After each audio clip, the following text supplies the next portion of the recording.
ରଥଯାତ୍ରା ହଉଛି ଜଗନ୍ନାଥଙ୍କର ବିଶିଷ୍ଟ ଯାତ୍ରା। ଆଜ୍ଞା ଜଗନ୍ନାଥ ହଉଛନ୍ତି ଆଜିର ଓଡ଼ିଆ ମାନଙ୍କର ଏବଂ ସବୁ ହିନ୍ଦୁ ମାନଙ୍କର ଇଏ ହଉଛି ସେ ହଉଛନ୍ତି ସେ ତାଙ୍କର ଅତି ପ୍ରାଣପ୍ରିୟ ଦେବତା। ତେଣୁ ଜଗନ୍ନାଥଙ୍କର ଘୋଷଯାତ୍ରା ଯୋଉ ହଉଛି ଏ ଘୋଷଯାତ୍ରା ପ୍ରତି ପ୍ରତ୍ୟେକ ହିନ୍ଦୁ ମାନଙ୍କର ଓଡ଼ିଶାର ହୁଅନ୍ତୁ ବିହାରର ହୁଅନ୍ତୁ ବଙ୍ଗଳାର ହୁଅନ୍ତୁ ପ୍ରତ୍ୟେକ ହିନ୍ଦୁ ଅତି ଆଗ୍ରହର ସହିତ ଅପେକ୍ଷା କରିଥାଏ ଏବଂ ଏଇ ଯାତ୍ରାରେ ମଧ୍ୟ ଭାଗ ନେଇକିରି ସେ ଆଶା କରେ ଯେ ଯାତ୍ରାରେ ଆମୋଦିତ ପ୍ରମୋଦିତ ହେଇକରି ଯାଉଥିବା ଜଗନ୍ନାଥ ବଳଭଦ୍ର ସୁଭଦ୍ରା ଚତୁର୍ଦ୍ଧା ମୂର୍ତ୍ତି ଭକ୍ତ ମାନଙ୍କର ମନସ୍କାମନା ପୂର୍ଣ୍ଣ କରିବେ ତାଙ୍କ ପ୍ରତି କରୁଣା ପ୍ରଦାନ କରିବେ ଏବଂ କୃପାମୟ ହେବେ। ସେ ହେଉଛନ୍ତି କୃପା ସିନ୍ଧୁ। ତେଣୁ କୃପା ସିନ୍ଧୁଙ୍କର ବଦନକୁ ଅବଲୋକନ କରିକି ସେମାନେ ନିଜର ଦୁଃଖ ହରଣ କରାଇବେ ବିପଦ ଭଞ୍ଜନ କରାଇବେ ଦୁଃଖ ନାଶନ ବିପଦ ଭଞ୍ଜନ ଏ ହଉଛନ୍ତି ଦେବତାଙ୍କର କଥା ଅଭିଷ୍ଟ ପୂରଣ। ତେଣୁ ଏଥିରେ ସମସ୍ତେ ଆଜି ସେଠି ଏକତ୍ରିତ ହେଇଛନ୍ତି। ଏଇଟା ହେଲା ତାର ଉଦ୍ଦେଶ୍ୟ ଏବଂ ଆଜି ତେଣୁ ଏ ଗୋଟେ ଆଜି ଗୋଟେ ଶୁଭ ଦିନ ଏବଂ ଏକ ଦୁର୍ଲଭ ଅବସର। ନିହାତି ଭାବେ। ତେବେ ଆଜି ଯେତେବେଳେ ବଡଦାଣ୍ଡରେ ଚତୁର୍ଦ୍ଧା ବିଗ୍ରହ ଭାବ ବିହୁଳ ଭକ୍ତ ଲକ୍ଷ ଲକ୍ଷ ଭକ୍ତ ଆଜି ବଡଦାଣ୍ଡରେ ଏକାଠି ହେଇଛନ୍ତି ରଥ ଚକ ଗଡିବ କେତେବେଳେ କଣ ରଥ ଗଡିବ କିଛି ସମୟ ନିର୍ଦ୍ଧାରିତ ହେଇଛି? ସମୟ ବର୍ତ୍ତମାନ ଯାହା ନିର୍ଦ୍ଧାରିତ ହେଲା ସେଥିରେ ବହୁତ ପରିବର୍ତ୍ତନ ହେଇଛି। କାରଣ 9:30ରୁ ଆରମ୍ଭ ହେବାର ଥିଲା ପହଣ୍ଡି ହେଇପାରିଲା ନାହିଁ। ପହଣ୍ଡି ସରିଲା ପାଖାପାଖି 12ଟା ପରେ ତାପରେ ରୁଙ୍ଗା ରୁଙ୍ଗି ହବ। ତାପରେ ଶଙ୍କରାଚାର୍ଯ୍ୟ ଆସିବେ ଆଖଟ ଦର୍ଶନ କରିବା ପାଇଁ। ଶଙ୍କରାଚାର୍ଯ୍ୟ ଆଖଟ ଦର୍ଶନ କରିକି ଗଲା ପରେ ଗଜପତି ଆସିବେ ଛେରା ପହଁରା କରିବାକୁ। ଛେରା ପହଁରା କଲା ପରେ ତାପରେ ସେଠୁ ଅନ୍ୟାନ୍ୟ କିଛି ଉପଚାର ପରେ ତାରମାଳ ଫିଟାଯିବ ସାରଥୀ ଯୋଡ଼ାଯିବେ ଏବଂ ରଥ ଟଣା ହେଲା ବେଳକୁ ସ୍ଥିର କରାହେଇଛି ଚାରିଟା ହେଉଛି କି ନାଇଁ କହିହେବନି ଏବଂ କାର୍ଯ୍ୟ ସରିବା ଉପରେ ସବୁ ନିର୍ଭର କରେ। ପୁଣି ପାଗ ମଧ୍ୟ ଭଲ ନାହିଁ ବର୍ଷା ମଝିରେ ମଝିରେ ହଉଛି। ରଥଯାତ୍ରା ମାନେ ତ ନିହାତି ବର୍ଷା ହିଁ ହବ। ଆଜ୍ଞା ହଁ ତେବେ ଯାହା ନା ଆମର ଅଛି କାଦୁଆ ଗୁଣ୍ଡିଚା ଅଛି ଏବଂ ଶୁଖିଲା ଗୁଣ୍ଡିଚା ଅଛି ଧୂଳିଆ ଗୁଣ୍ଡିଚା ଅଛି। ଅନେକ ମାନେ କାଦୁଆ ଗୁଣ୍ଡିଚା ମାନେ ଯେତେବେଳେ ବର୍ଷା ହେଇକି ଏବେ ସିନା ହେଇଗଲା ଆସଫାଲ୍ଟର ରୋଡ ଆଗରୁ ତ ଥିଲା ବାଲି ମାଟିର ରାସ୍ତା ନା ତା ଦେହରେ ବି ରଥ ଯାଉଥିଲା ଏବଂ ସେତେବେଳେ କାଦୁଅ ହଉଥିଲା। ଆଉ ଧୂଳିଆ ମାନେ ଯେତେବେଳେ ଖରା ହଉଥିବ ଧୂଳି ଉଡୁଥିବ ତା ଦେହରେ ମଧ୍ୟ ରଥଯାତ୍ରା ହେଇଛି। ବିଭିନ୍ନ ପରିସ୍ଥିତି ଭିତରେ ପରିବେଶ ଭିତରେ ରଥଯାତ୍ରା ହେଇ ଚାଲିଛି। ଆଉ ବିଶେଷ କରି ରଥଯାତ୍ରାର ଯୋଉଠି ହଉଛି ବଡ ଉଦ୍ଦେଶ୍ୟ ଯେଉଁମାନେ ମନ୍ଦିର ଭିତରକୁ ଯାଇକିରି ତାଙ୍କ ଅଭିଷ୍ଟ ଦେବତାଙ୍କର ଦର୍ଶନ କରିବାକୁ ସମର୍ଥ ନୁହନ୍ତି ସେଇମାନଙ୍କୁ ଦର୍ଶନ ଦେଇ ସେମାନଙ୍କର ମନସ୍କାମନା ପୂର୍ଣ୍ଣ କରିବା ପାଇଁ ଶ୍ରୀ ଜଗନ୍ନାଥ ବଳଭଦ୍ର ଭଗବତୀ ସୁଭଦ୍ରା ଏମାନେ ସବୁ ଆଜି ରଥଦାଣ୍ଡକୁ ଓହ୍ଲେଇ ଆସିଛନ୍ତି। ଏ ପ୍ରକାର ପରମ୍ପରା ଏଇ ରଥଯାତ୍ରାରେ ମୁଁ ତ ମୋ ଜାଣିବାରେ ବହୁତ ପୁରାପୁରି ଅନେକ ସମାନତା ଅଛି ନେପାଳର ମତ୍ସ୍ୟେନ୍ଦ୍ରନାଥଙ୍କର ଯୋଉ ରଥଯାତ୍ରା ହୁଏ ଏଇ ଆଷାଢ ମାସରେ ସେଇ ରଥଯାତ୍ରା ସହିତ ପ୍ରଚୁର ସାମ୍ୟ ଅଛି। ଅନେକ ସମୟରେ ହୁଏତ ସିଏ ଆମ ରଥଯାତ୍ରା ଦେଖିକିରି ତଦନୁସାରେ କରିଥାଇ ପାରନ୍ତି ବା ଆମେ ତାଙ୍କର ରଥଯାତ୍ରାକୁ ଦେଖିକିରି ଆମେ ଆଜି ସେ ରଥଯାତ୍ରାକୁ କରୁଛୁ। କିନ୍ତୁ ଏ ଦୁଇଟି ଯାକ ଭିତରେ ଯଥେଷ୍ଟ ସାମ୍ୟ ଅଛି। ତେବେ ଚଳିତ ବର୍ଷ ସବୁ କିଛି ସୁରକ୍ଷିତ ନୀତିକାନ୍ତି ଠିକ ଠାକ ଚାଲିଛି ତ? ସେଇଟା ତ ଏବେ ଜଣା ପଡିବନି। ସେ ସରିଗଲା ପରେ ଏଟା ଆରମ୍ଭ ହେଇଛି ତା ଭିତରେ କଣ ଏବେ କାହାରି ବେଳ ନାହିଁ। କୋଉ ଜାଗାରେ ଇଏ କଣ ବ୍ରଣ ପାଚିଗଲା କି ଫାଟିଗଲା ସେ ପରକୁ ଟିକେ ଜଣା ପଡିବ ପରେ ଜଣା ପଡିବ କେତେବେଳେ କଣ ହେଇଛି। ତେବେ ବିଶ୍ୱାସ ହେଇ ନଥିବ ପ୍ରାୟ ହୁଏନି ଯେପର୍ଯ୍ୟନ୍ତ ଯେଉଁମାନେ ସମ୍ପୃକ୍ତ ବ୍ୟକ୍ତିମାନେ ଯେଉଁ ପର୍ଯ୍ୟନ୍ତ ବିଭ୍ରାଟ କରିବା ପାଇଁ ବା ବିଶୃଙ୍ଖଳା କରିବା ପାଇଁ ବା ମନମାନି କରିବା ପାଇଁ ଯେଉଁ ପର୍ଯ୍ୟନ୍ତ ଆଗେଇ ନ ଆସୁଛନ୍ତି ସେ ପର୍ଯ୍ୟନ୍ତ ସାଧାରଣତଃ ରଥଯାତ୍ରାରେ ବିଶେଷ ବିଭ୍ରାଟ ହୁଏ ନା।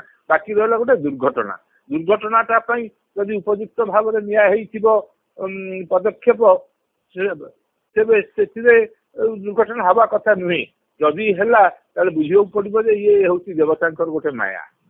ଦେବତାଙ୍କର ମାୟା ନା ପୂଜା ପଣ୍ଡା ମାନଙ୍କର କିଛି ବିଭ୍ରାଟ ନୀତିକାନ୍ତିରେ ବିଭ୍ରାଟ କି ଦେବତା ତ ନିଜେ କିଛି କରନ୍ତିନି। ଦେବତା ଯାହା ଦିଅନ୍ତି ତାହା ନିଜେ ସିଧା ଦିଅନ୍ତିନି। ଯାହା ଦଣ୍ଡ ତ ସେ ଦିଅନ୍ତିନି। ଯୋଉ ପ୍ରକାର ମାର୍ଗଦର୍ଶନ କରିକି ଲୋକଙ୍କୁ ଚେତେଇ ଦିଅନ୍ତି ତାହା ମଧ୍ୟ ସେ ନିଜେ କରନ୍ତିନି। ଏ ଦେବତାଙ୍କର ପ୍ରତ୍ୟେକ ଦୈବୀ କାର୍ଯ୍ୟ ପାଇଁ ଦୈବୀ ଅନୁଭବରେ ଥିବା ବ୍ୟକ୍ତିମାନେ ଅର୍ଥାତ୍ ଯେଉଁମାନଙ୍କ ଭିତରେ ଯେଉଁମାନେ ଜଗନ୍ନାଥଙ୍କର ପୂଜକ ସେ ଅର୍ଡିନାରୀ ପୂଜକ ହେବେନି। ମୁଁ ଏ ଦାଣ୍ଡରେ ବୁଲୁଛି ଚାଲି ଯାଇକି ଜଗନ୍ନାଥଙ୍କୁ ପୂଜା କରିଦେଇ ପାରିବି, ସମ୍ଭବପର ମାନେ କରିବାର ମାନେ କିଛି ନାହିଁ। ଦିସ୍ ଇଜ ଓନ୍ଲି ରିହର୍ସାଲ, ଇଏ ଗୋଟେ ନାଟକ। କିନ୍ତୁ ଯେଉଁମାନେ ପ୍ରକୃତରେ ପୂଜା ପଣ୍ଡା ହେଇକି ଅଛନ୍ତି ସେମାନେ ମନ ଭିତରେ ଜଗନ୍ନାଥଙ୍କୁ ସବୁବେଳେ ଭାବୁଛନ୍ତି ସେ ଜଗନ୍ନାଥ ତାଙ୍କରି ଦ୍ୱାରା ଯାହା କରାଇବା କଥା କରିବେ। ବା ତାଙ୍କର ଅନ୍ୟ ପରିଜନ ଯୋଉମାନେ ଅଛନ୍ତି ସେବକ ଯୋଉମାନେ ଅଛନ୍ତି ସେମାନଙ୍କ ଦ୍ୱାରା କରେଇବେ। ଏଇଟା ହିଁ ସବୁବେଳେ ହୁଏ। ଏପରିକି ଆମର ରାଜ୍ୟରେ ମଧ୍ୟ ବା ଗୃହରେ ମଧ୍ୟ ବଡ଼ ପରିବାର ମାନଙ୍କରେ ମଧ୍ୟ ପ୍ରକୃତରେ ଯିଏ ମୁଖ୍ୟ ସେ ଆସିକି ସବୁ କରେନି, ସେ କାହାକୁ ହୁଏତ କହେ, ଯିଏ ତାକୁ ନେଇକି ଅନୁପାଳନ କରେ। ତେଣୁ ପ୍ରକୃତି ପୁରୁଷୋତ୍ତମଙ୍କର ଇଏ ହଉଛି ଶକ୍ତି ହଉଛି ମାୟା, ମାୟା ହଉଛି ପ୍ରକୃତି। ତେଣୁ ପ୍ରକୃତି ଦ୍ୱାରା ମଧ୍ୟ କେତେବେଳେ କରେଇବେ। ପ୍ରକୃତି କୁପିତ ହେଲେ ଦେବତାଙ୍କ ଶକ୍ତି ନେଇକରି ପ୍ରକୃତି କୁପିତ ହେଲେ ଲୋକମାନଙ୍କ ଉପରେ ପ୍ରାକୃତିକ ବିପର୍ଯ୍ୟୟ ଆସିବ। ସେଭଳି ଅନ୍ୟାନ୍ୟ ବିପର୍ଯ୍ୟୟ ଇତ୍ୟାଦି। ଏଇଟା କହିବେ ୟା ପ୍ରମାଣ କଣ? ଏଗୁଡା କଣ ସାଇନ୍ସ ଭଳିଆ ଦେଖି ସାଇନ୍ସ ତ ଯାହା ତମେ ଦେଖିଲ ସେ ତ ଅଧିକାଂଶ ଭୁଲ ହେଇଯାଉଛି। ତେଣୁ ତା ଭିତରୁ ଯୋଉ ଏଗୁଡିକ ଅନୁଭବର କଥା। ଅନୁଭବ କେବଳ ଜାଣେ କେଉଁ ଜାଗାରେ ମାନେ ୱିୟର ନୋସ୍ ହ୍ୱେର୍ ଦିସ୍ ୟୁ ପିଞ୍ଚେସ୍, କୋଉଠି ଜୋତା ଭିତରେ କଣ୍ଟାଟା ଫୁଟିକି ତା ଗୋଡକୁ ପାଦକୁ କଷ୍ଟ ଦଉଛି ୱିୟର ଜାଣିଛି, ଅନ୍ୟମାନେ କହିପାରିବେ ନାହିଁ। ଅନ୍ୟମାନେ କେବଳ ବାହାରୁ କହିବେ। ତେଣୁ ଏଠି ସେଇଭଳି ଯେଉଁମାନଙ୍କୁ ଯେଉଁ ପ୍ରକାରର ଦଣ୍ଡ ମିଳିବା କଥା ସେ ବା ସଚେତନତା କରେଇ ଦେବା କଥା ସେଟା ଆପେ ଆପେ ସେ ହେଇଯାଏ। ବିଚାର କରିବାକୁ ହବ। ଏଇ ଯେ ହେଇଥିଲା ଯୋଉ ଗୋଟେ ପ୍ଲେନ ଆକ୍ସିଡେଣ୍ଟ, ପ୍ଲେନରେ ଏତେ ଲୋକ ମରିଗଲେ, ଗୋଟିଏ ଲୋକ କେମିତି ବଞ୍ଚିଗଲା? ତାର କଣ ତାର ଥିଲା? ଏଠି ଦୁଇଟି ଜିନିଷ ଆସିବ। ଆଉ ଗୋଟେ ହେଲା ତାର ଭାଗ୍ୟ ଟାଣ ଥିବ, ଆଉ ଗୋଟେ ତାର ବୁଦ୍ଧି। ସେ ଲୋକ ନିଜର ବୁଦ୍ଧି ଖର୍ଚ୍ଚ କରିକି ଭାଗ୍ୟଟା କିଏ ଦେଇଛି? ବୁଦ୍ଧିଟା କିଏ ଦେଇଛି? ସେ ଯୋଉ ଭାଗ୍ୟ ସେ ଲାଭ କରିଛି, ଯୋଉ ପ୍ରକାର ମାନେ ବିପଦରୁ ରକ୍ଷା ପାଇବାର ଯୋଉ ବୁଦ୍ଧି, ସେ ବୁଦ୍ଧି ମାନେ କୌଣସି ଜଣେ ସତ୍ତା ଦେଇଛି ଯାହାକୁ ସେ ଦେଖି ନାହିଁ ବା ଜାଣିନାହିଁ।